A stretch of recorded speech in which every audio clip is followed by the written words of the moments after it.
जय श्री श्याम। आज हमारा लेक्चर रहेगा बीएससी फर्स्ट ईयर फिजिक्स का यूनिट सेकंड का लेक्चर नंबर 7 रहेगा और BSc BEd second year physics का यूनिट सेकंड का क्या भी आपका लेक्चर नंबर 7 रहेगा। और आज हम डिस्कस करने जा रहे हैं जो क्लॉसियस मोसाटी संबंध के बारे में डिस्कस कर रहे थे। उससे पहले क्या है भी अपने लोरेंज क्षेत्र की वैल्यू को फाइंड करना था।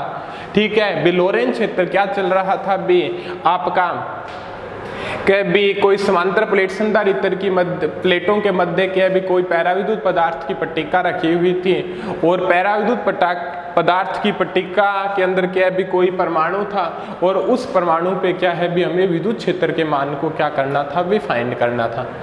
ठीक है, वो अपने बता दिया था भी विद्युत क्षेत्र का मान क्या है भी किन किन के ऊपर डिपेंड करेगा। अपने यहां तक पहुंच चुके थे, कहां तक पहुंच चुके थे भी अपने बेस गोले के पृष्ठों पर जो प्रेरित आवेश उत्पन्न होगा इसके कारण क्या है बी विद्युत क्षेत्र मान ज्ञात करना था। बी अपने यहां तक पहुंच गए थे भी यहाँ पे क्या है भी जब एक धनात्मक आवेश का गोला और एक ऋणात्मक आवेश का गोला दोनों आपस में मिलते हैं, दोनों के आवेश क्या है बी केंद्र पर स्थित है, तो उन दोनों के केंद्रों के बीच क्या है भी एक द्विध्रुव का निर्माण होगा। ठीक है, और उस द्विध्रुव के कारण किसी r दूरी पर विभव का मान क्या होगा वो देखते हैं भी। यहां से एक बार साफ कर देते हैं। एक बार ये तो हो गया भी, यहां पे जुड़ तो हो गया, आगे नहीं जुड़ तो भी द्विध्रुव के कारण द्विध्रुव के कारण गोलीय पृष्ठ पर विभव का मान द्विध्रुव के कारण गोलीय पृष्ठ पर विभव का मान क्या होगा। फाई इक्वल टू विभव को फाई से मान लो या v से डिनोट कर लो, दोनों एक ही होता है। द्विध्रुव के कारण r दूरी पर स्थित विभव का मान क्या होता है आपका kp cos theta upon r square होता है। क्या होता है भी आपका kp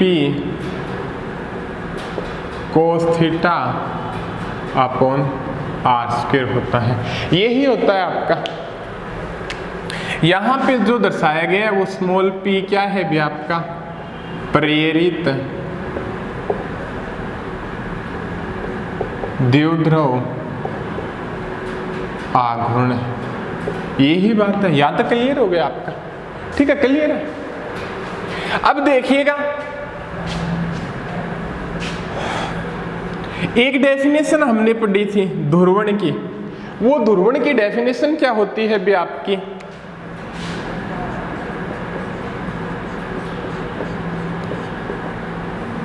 ध्रुवण की डेफिनेशन क्या बोलते हैं भी प्रत्येकांक आयतन में या एकांक आयतन में या किसी आयतन में उपस्थित प्रेरित द्विध्रुव आघूर्ण के मान को एकांक या किसी आयतन में उपस्थित प्रेरित द्विध्रुव आघूर्ण के मान को क्या बोलते हैं, ध्रुवण बोलते हैं। इसे कैपिटल P से डिनोट करते हैं। तो कैपिटल P स्मॉल p द्विध्रुव आघूर्ण हो गया। आयतन क्या है भी इसका रेडियस r है तो 4/3 पाई r³ हो जाएगा। और यहां से जो p की वैल्यू आएगी इसकी वो क्या हो जाएगी भी 4/3 पाई r³ इंटू ध्रुवण कैपिटल P। क्लियर है आपका, यहां तक क्लियर है एग्जैक्ट। तो उससे आगे देखते हैं भी अपने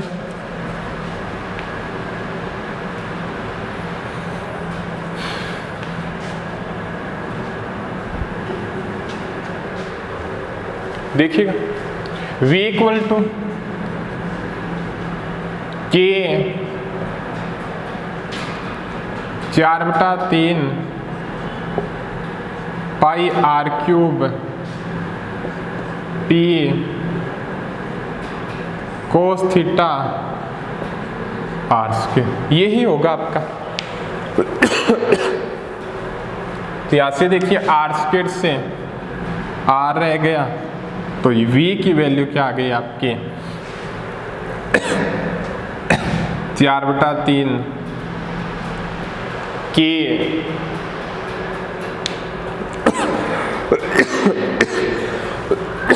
k की वैल्यू और पुट कर दो साथ साथ में 4 पाई एप्सिलॉन 0 पाई आर पी कोस थीटा, यही हो गया आपका, यही चीज आएगी। 4 से 4 कैंसिल, पाई से पाई कैंसिल, तो यहां पे क्या रह जाएगा भी आपका v equal to capital P है, यहाँ पे ध्रुवण है ये आपका capital P, R cos theta और ये 3 एप्सिलॉन 0। अब ये इसकी क्या है भी, एक बार मान लो z डायरेक्शन मान लो, कौन सी भी मान सकते हो आप, प्लस z मान लो, माइनस z मान लो, कुछ भी मान लो, अपना तो फंडा ही है, अपनी मर्जी है भी। एक बार डिनोट करना है भी अपने, z कैप मान लो इधर की तरफ डायरेक्शन, कौन सी भी डिनोट कर सकते हो। तो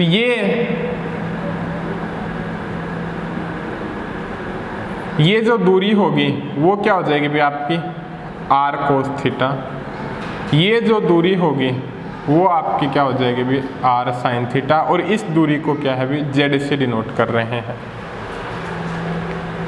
ये दूरी को किससे डिनोट कर रहे हैं भी, z से डिनोट कर रहे हैं। वैसे यहाँ पे आपको कुछ समझ में नहीं आ रहा होगा भी, वहाँ पे द्विध्रुव बनाते हैं, उसका ऊपर वाला सिरा लेते हैं, जो अपने याद करा भी द्विध्रुव के कारण किसी बिंदु पर विद्युत क्षेत्र, वो ही कंसेप्ट यहाँ पे यूज कर रहे हैं।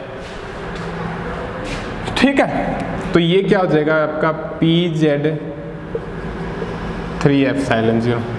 ठीक है, इसका यहाँ पे कोई एक बार मानना है, कोई फर्क नहीं पड़ता, ज्यादा सोचने वाली बात नहीं है। ठीक है, जैसे भी आप -x मान के डायरेक्शन का यूज लेके करोगे तो भी हो जाएगा solve.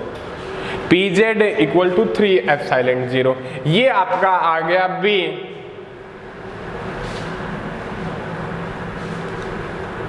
V equal to PZ equal to 3 epsilon 0।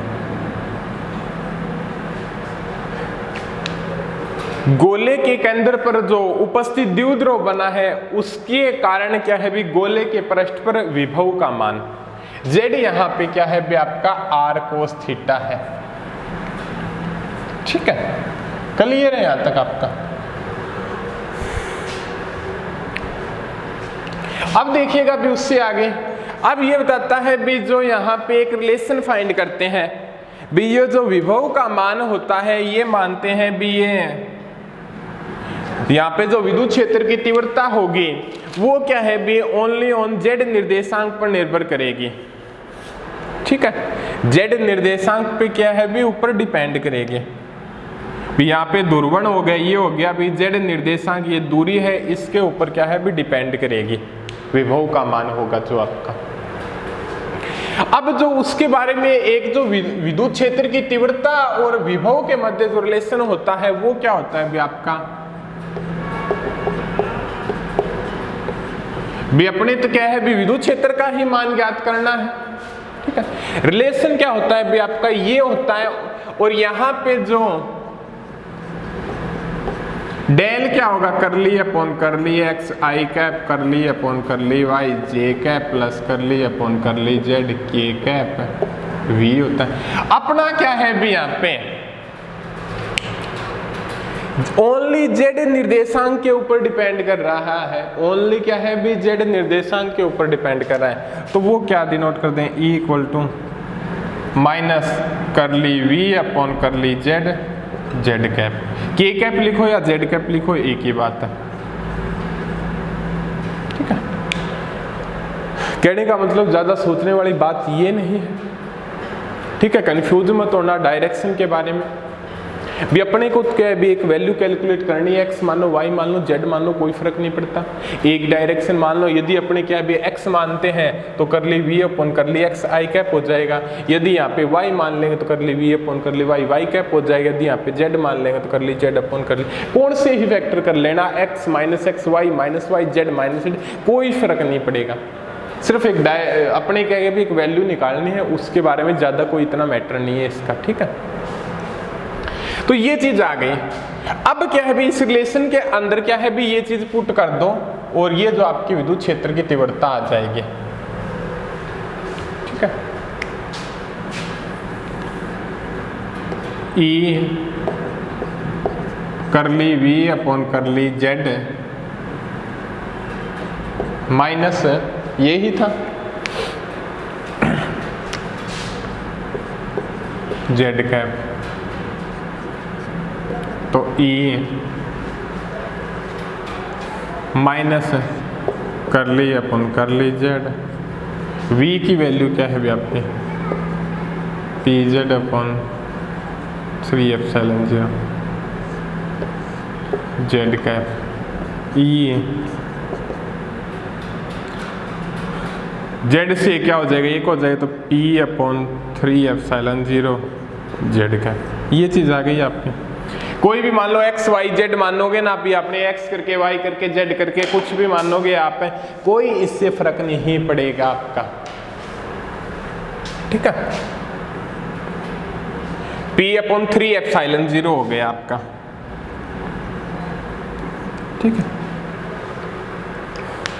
ये क्या है भी विद्युत क्षेत्र का मान है। थोड़ा सा आपको ये जो क्लियर करवाएंगे भी किस प्रकार से माना, एक बार इसको नोट कर लेते हैं भी अपने, minus P upon 3 epsilon 0 Z का। हाँ एक बात है ना, आप थोड़ा सा अच्छे से ध्यान रखना, ठीक है। आप कौन सी भी डायरेक्शन मान के कर लेना, सेम वैल्यू आएगी, या जो लास्ट का जो आंसर होगा वो सेम सेटिस्फाई हो जाएगा, ठीक है।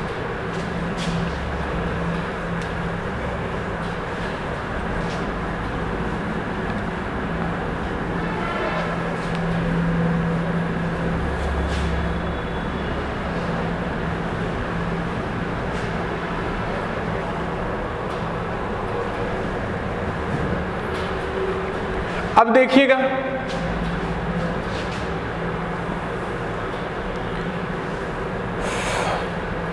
अगला जो पॉइंट था अपना E3 निकालना है, 4 नंबर पॉइंट था। वो क्या है भी गोले के अंदर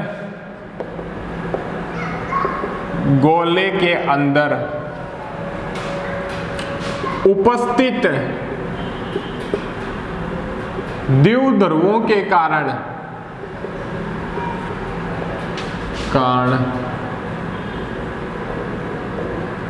विद्युत क्षेत्र, गोले के अंदर उपस्थित विद्युत द्विध्रुवों के कारण विद्युत क्षेत्र, ठीक है। यही था। तो ये क्या हो जाएगा भी आपका, ये बताता है भी यहाँ पे जो गोले के अंदर जो उपस्थित परमाणु होंगे, ठीक है, और उन परमाणुओं का जब टोटल विद्युत क्षेत्र फाइंड करते हैं वो क्या है भी लगभग नगण्य के बराबर प्राप्त होता है या शून्य के बराबर प्राप्त होता है, ठीक है। यदि क्या है भी जो गोले के अंदर जो क्या सभी परमाणुओं के द्वारा जो विद्युत क्षेत्र उत्पन्न होगा उसका मान क्या होता है भी यहाँ पे हम शून्य मान लेते हैं, और वैसे भी क्या है भी बहुत सारी कंडीशनों के अंदर क्या है भी शून्य ही प्राप्त होता है, तो यहाँ पे क्या है भी शून्य मान लेते हैं। भी गोले के केंद्र पर जो यहाँ से जो सारे परमाणु होंगे उन परमाणुओं के द्वारा जो टोटल विद्युत क्षेत्र का मान होगा वो क्या है भी शून्य मान लेते हैं, ठीक है। या शून्य ही प्राप्त होता है या नगण्य प्राप्त होता है, ये चीज अपने मान लेते हैं। तो यहाँ पे जो E3 शून्य, ठीक है। क्लियर हो गया यहाँ तक? बस थोड़ी सी बात और है सोचने वाली, फिर बाद में क्या भी आपका एग्जैक्ट क्लियर हो जाएगा। अब देखिएगा भी उससे आगे आप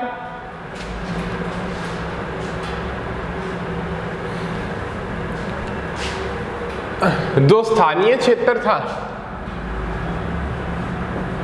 स्थानीय क्षेत्र क्या है, गोले के केंद्र पर परिणामी विद्युत क्षेत्र क्या है भी आपका, गोले के केंद्र पर परिणामी विद्युत क्षेत्र क्या था भी आपका, EL equal to E0 plus E1 plus E2 plus E3 EL। Direction का भी एंगल मानना है भी, डायरेक्शन को लेके भी चलना है भी, अपने बहुत काफी ज्यादा डिस्कस कर रहे थे भी, परिणामी विद्युत क्षेत्र निकालना है तो डायरेक्शन का तो यूज होगा भी, वहां पे भी कर रहे थे भी, दोनों की एक दूसरे की अपोजिट डायरेक्शन होगी तो कैंसिल आउट हो जाएंगे। इसको मान लेते हैं E0 की डायरेक्शन इधर की तरफ है तो इसकी वैल्यू क्या है भी, सिग्मा फ्री अपॉन एप्सिलॉन 0। परिणामी विद्युत क्षेत्र ज्ञात करना है गोले के केंद्र पर, sigma free upon epsilon 0। E1 की वैल्यू क्या है भी, अपोजिट है, उल्टी है तो विद्युत क्षेत्र के मान में क्या हो जाएगी भी, कुछ कमी हो जाएगी, sigma P upon epsilon 0। E2 की वैल्यू क्या है बी, E2 क्या है बी, इस आवेशों के कारण है, ये पॉजिटिव और ये नेगेटिव है तो ये इधर होगा, E2 इधर होगा, ये पॉजिटिव और ये नेगेटिव है। अब क्या है भी, इसके अंदर मानते हैं ये चीज प्राप्त हुई थी, इसको एक बार गौर से देखिएगा आप,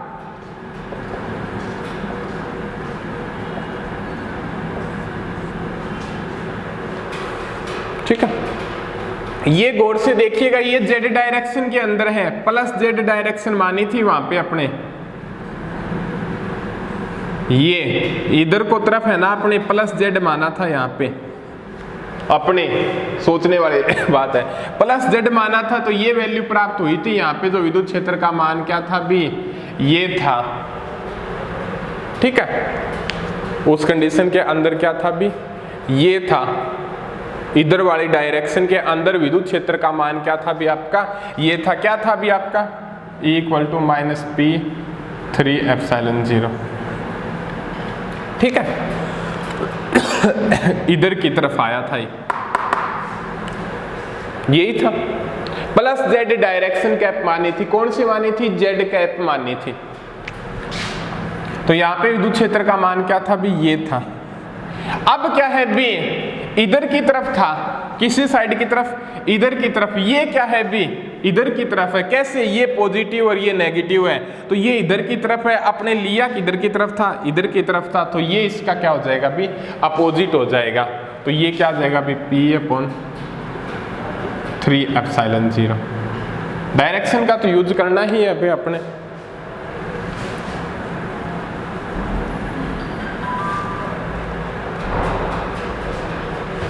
चौथा क्या है भी आपका, 0 है, ये हो गया, ठीक है, तो यहाँ पे P/3 एप्सिलॉन 0, P यहाँ पे क्या है भी, ध्रुवण है। क्लियर हो गया यहाँ तक आपका, ठीक है। एक बात सोचने वाली बात ये भी है कि ये जो यहाँ पे जो आपका डायरेक्शन वाला थोड़ा मैंने अच्छे से डिफाइन करने की कोशिश की, एक बार बुक को भी और थोड़ा देख लेना, ठीक है। बाकी ज़्यादा क्या है भी, आपको ज़्यादा कंफ्यूजन है उसमें ही वो होगा भी, प्लस जेड या -x -y क्यों नहीं माना, आप एक बार कौन सी भी डायरेक्शन मान के कर लेना, सेम कंसेप्ट ही प्राप्त होगा, ठीक है।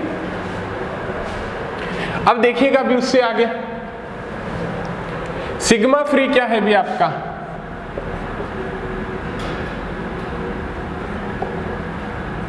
विद्युत विस्थापन D से डिनोट करते हैं, सिग्मा P को क्या करते हैं अभी, ध्रुवण से डिनोट करते हैं, तो चेंज कीजिएगा, EL equal to D minus P upon epsilon 0 plus P3 epsilon 0। D जो विद्युत विस्थापन होता है उसका फॉर्मूला क्या होता है भी आपका, एप्सिलॉन 0 E प्लस P। ये फॉर्मूला क्या है भी, अपने विद्युत विस्थापन के कंडीशन के अंदर हमने क्या है भी इसको डेराइव किया था, तो यहां से क्या हो जाएगा भी, D minus P epsilon 0 E और D minus P upon epsilon 0 ये ई हो जाएगा, तो ये क्या हो जाएगा अभी आपका E L E plus P 3 epsilon 0। ठीक है, ये चीज आ गई भी, ये वैल्यू पुट कर दी, डायरेक्शन वाली चीज लगा के क्या है भी वैल्यू पुट कर दी। पुट करने के पश्चात क्या है भी सिग्मा फ्री विद्युत विस्थापन के बराबर होता है, सिग्मा पी क्या है भी ध्रुवण के बराबर होता है, ये पुट कर दिया। विद्युत विस्थापन के अंदर क्या है भी ये इसके इक्वल होता है, यहाँ से ये निकाल दे, ये आ गया। और यहाँ पे जो आपका ई होगा वो मैक्सवेल क्षेत्र कहलाता है, और ई एल होगा वो क्या है भी आपका स्थानीय क्षेत्र कहलाता है। ठीक है,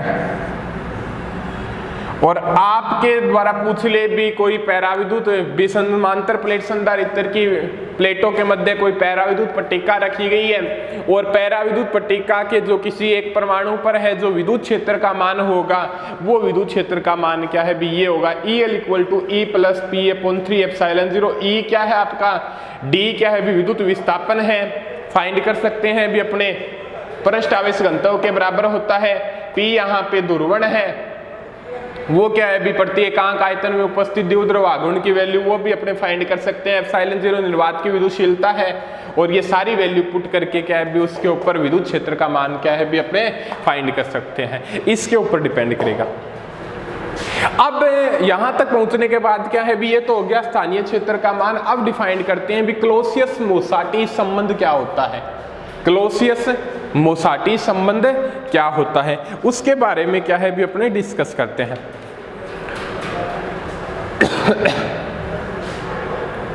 E L equal to E plus P upon 3 epsilon 0 आ गया।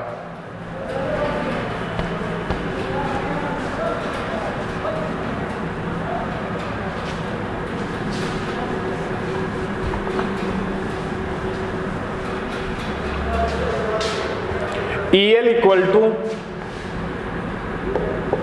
ई प्लस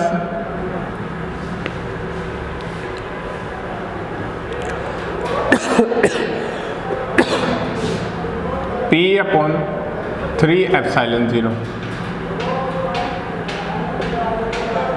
ये चीज आ गई। E L equal to E plus P upon 3 epsilon 0 आपके सामने प्राप्त होगा।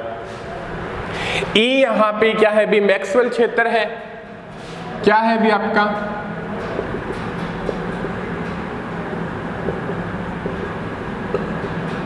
मैक्सवेल क्षेत्र है। ई एल आपका क्या है भी स्थानीय क्षेत्र है, ई एल आपका क्या है भी स्थानीय क्षेत्र है। स्थानीय क्षेत्र को ही क्या बोलते हैं भी अपने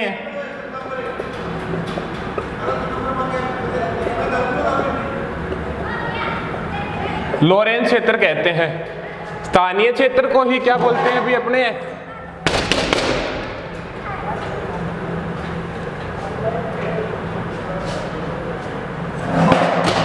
स्थानीय क्षेत्र को ही क्या बोलते हैं भी अपने लोरेंज क्षेत्र बोलते हैं।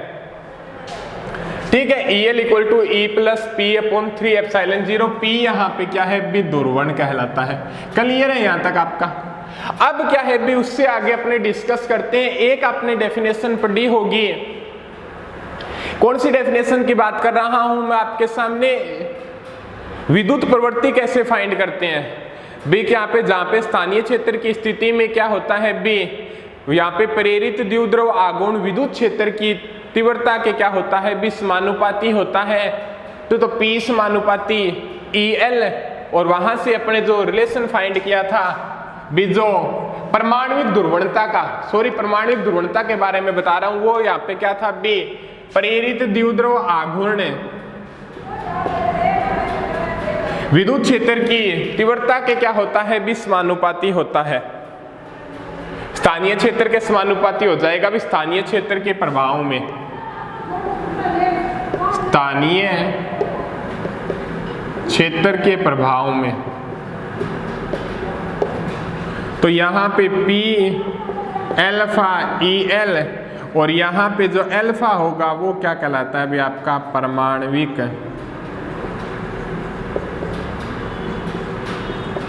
ध्रुवणता कहलाती है। अल्फा क्या कहलाती है भी आपकी परमाणविक ध्रुवणता कहलाती है। ठीक है, यहाँ तक क्लियर हो गया आपका। अब एक चीज और डिस्कस करते हैं भी, अपने एक डेफिनेशन और पढ़ते हैं।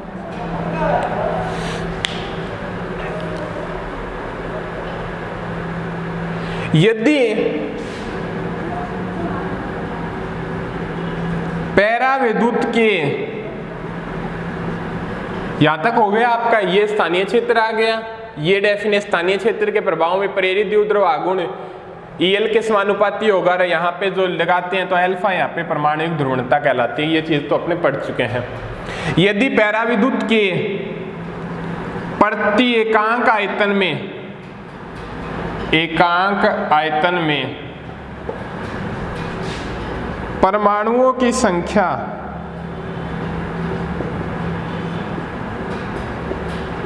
यदि पैराविद्युत के प्रति एकांक आयतन में परमाणुओं की संख्या n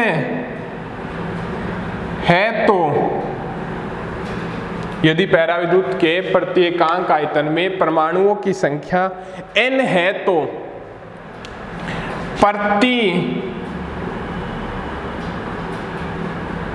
एकांक आयतन कुल द्विध्रुव आघूर्ण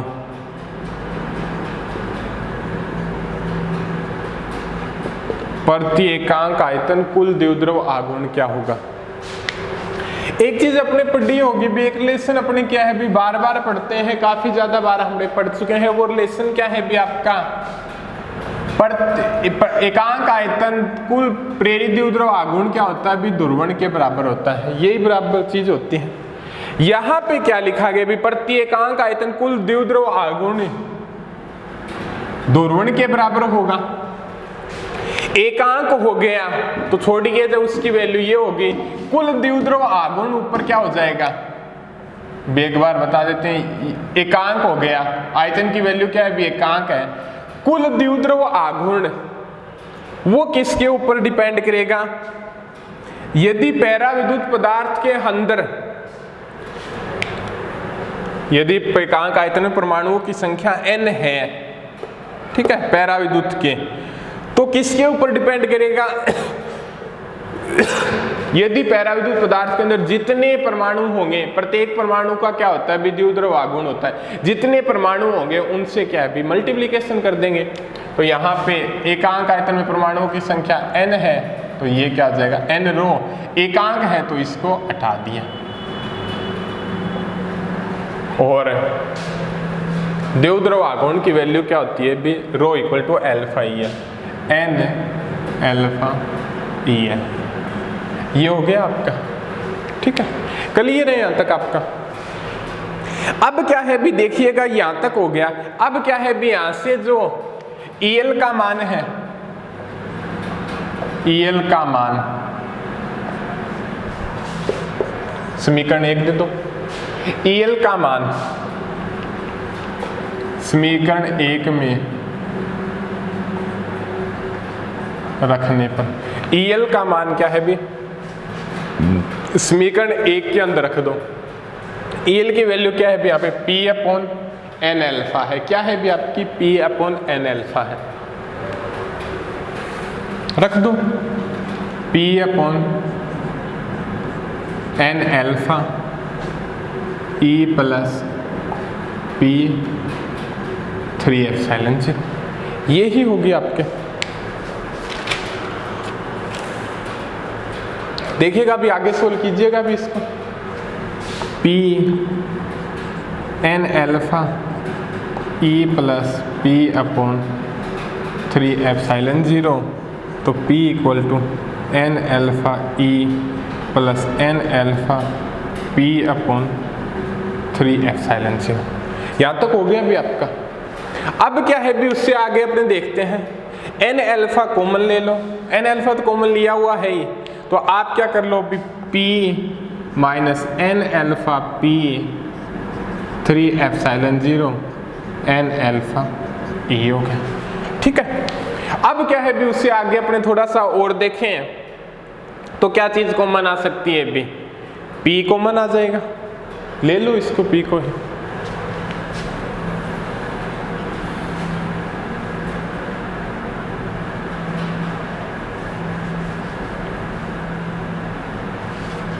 P कॉमन आएगा तो आपके सामने क्या रह जाएगा अभी आपका, तो क्या है भी अपने उससे आगे देखते हैं, यहां तक हो चुका था भी अपना। तो इससे आप क्या है बी P कॉमन ले लो तो 1 minus n alpha upon 3 epsilon 0 n alpha E हो जाएगा, और यहां से जो P आएगा वो क्या हो जाएगा भी n alpha E 1 minus n alpha upon 3 epsilon 0 हो जाएगा। ठीक है, ये चीज आ गई आपकी, क्लियर है यहां तक आपका।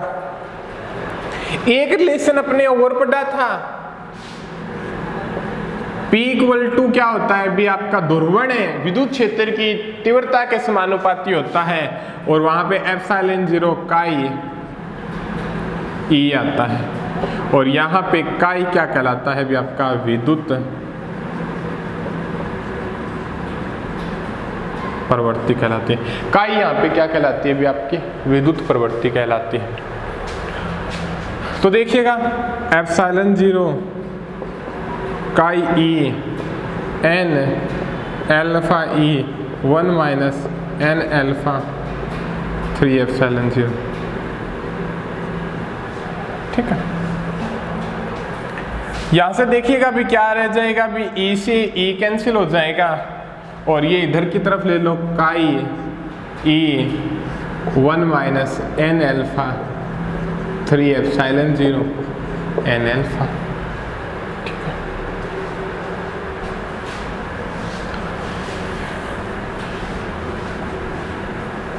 अब क्या है भी उससे आगे देखते हैं, कर दो भी एप्सिलॉन 0 काई, अंदर मल्टीप्लिकेशन होगा तो क्या हो जाएगा भी एप्सिलॉन 0 से एप्सिलॉन 0 कैंसिल हो जाएगा, n अल्फा काई अपॉन 3 आ जाएगा, n अल्फा काई अपॉन 3 आ जाएगा, n अल्फा एप्सिलॉन 0 काई n अल्फा काई अपॉन 3 आ जाएगा, और यहाँ पे एप्सिलॉन 0 काई n अल्फा क्या है भी आपका कॉमन ले लो 1 प्लस काई अपॉन 3 आ जाएगा, एप्सिलॉन 0 काई n अल्फा यहाँ पे 3 ले लो 3 प्लस काई आ जाएगा, और यहाँ पे काई क्या हो जाएगा n अल्फा अपॉन 3 एप्सिलॉन 0, और ये यहाँ पे क्या रह जाएगा भी आपका काई प्लस 3 रह जाएगा। ये चीज हो गई भी आपकी। अब क्या है भी इसको इस प्रकार से भी लिख सकते हैं, नीचे दिखाई दे रहा होगा, अच्छा n अल्फा अपॉन 3 एप्सिलॉन 0 काई प्लस 3। ये जो रिलेशन कहलाता है ये कहलाता है परमाणविक ध्रुवणता तथा विद्युत प्रवृत्ति के मध्य संबंध। किसके अंदर कहलाता है भी आपका परमाणविक ध्रुवणता तथा विद्युत प्रवृत्ति में संबंध। यही होता है आपका परमाणुविक ध्रुवणता तथा विद्युत प्रवृत्ति में संबंध। इसी को ही बोलते हैं क्लोसियस मोटासी संबंध, क्लोसियस मोसाटी संबंध। इसी को क्या बोलते हैं भी अपने क्लोसियस मोसाटी संबंध बोलते हैं। अब यहां से देखें तो एक ये चीज और भी फाइंड कर सकते हैं भी, एक रिलेशन ये हो गया आपका क्लोसियस मोसाटी संबंध का n अल्फा अपॉन 3 एप्सिलॉन 0 काई प्लस 3। एक और रिलेशन होता है आपका विद्युत प्रवृत्ति तथा पैरा विद्युतांक के मध्य संबंध, काई एप्सिलॉन r-1। ठीक है, ये भी होता है विद्युत प्रवृत्ति तथा पैरा विद्युतांक के मध्य रिलेशन। तो वो क्या हो जाएगा भी आपका n अल्फा 3 एप्सिलॉन 0, काई की वैल्यू क्या है एप्सिलॉन r-1, काई की वैल्यू क्या है एप्सिलॉन r-1 प्लस 3, तो n alpha epsilon 0 epsilon r minus 1 3 minus 1 epsilon r plus 2। एक ये भी होता है, ये भी आपका क्या कहलाता है भी क्लोसियस-मोसाटी संबंध कहलाता है। इसको भी क्या बोलते हैं, क्लोसियस-मोसाटी संबंध। देखो एग्जाम के अंदर दिया हुआ होता है भी एक रिलेशन आपको दिया होगा भी इस रिलेशन को फाइंड कीजिए, आपको उसको ही फाइंड करना है, ठीक है। अब उसके बारे में क्या डिस्कस करने के बाद क्या है भी हमें उससे आगे डिस्कस करते हैं, वो देखिएगा। एक कंडीशन के अंदर और भी चेंज कर सकते हैं, यदि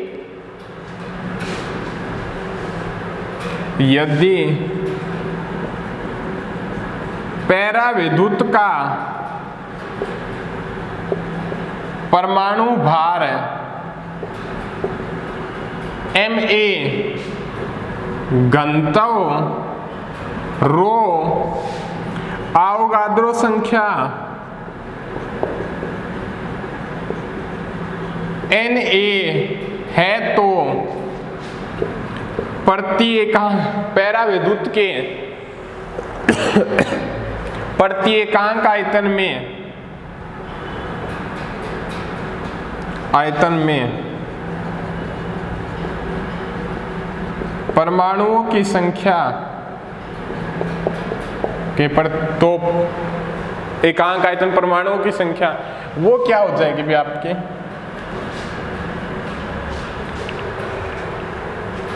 n, यही है प्रति एकांक आयतन में परमाणुओं की संख्या n किसके ऊपर डिपेंड करेगी,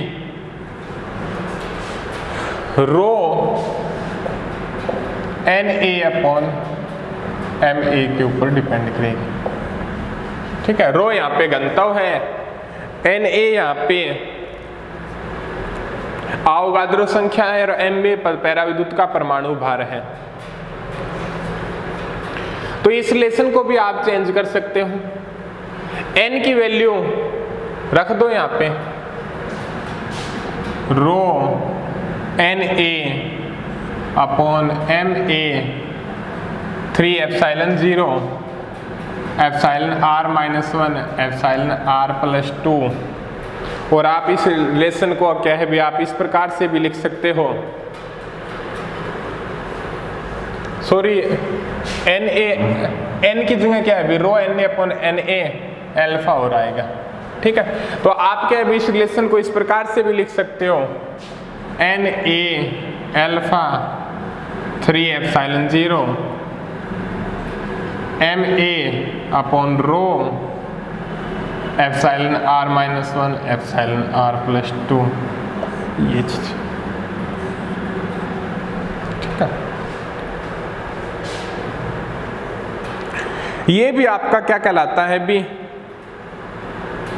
क्लोसियस-मोसाटी संबंध कहलाता है, ठीक है। जो आपके तीन रिलेशन दिए गए हैं, ठीक है, तीनों ही रिलेशन आपके क्या है भी क्लोसियस-मोसाटी संबंध कहलाते हैं। तो देखिएगा भी आप मेरिस्नो स्थानीय क्षेत्र क्या है भी आप फाइंड कर सकते हैं।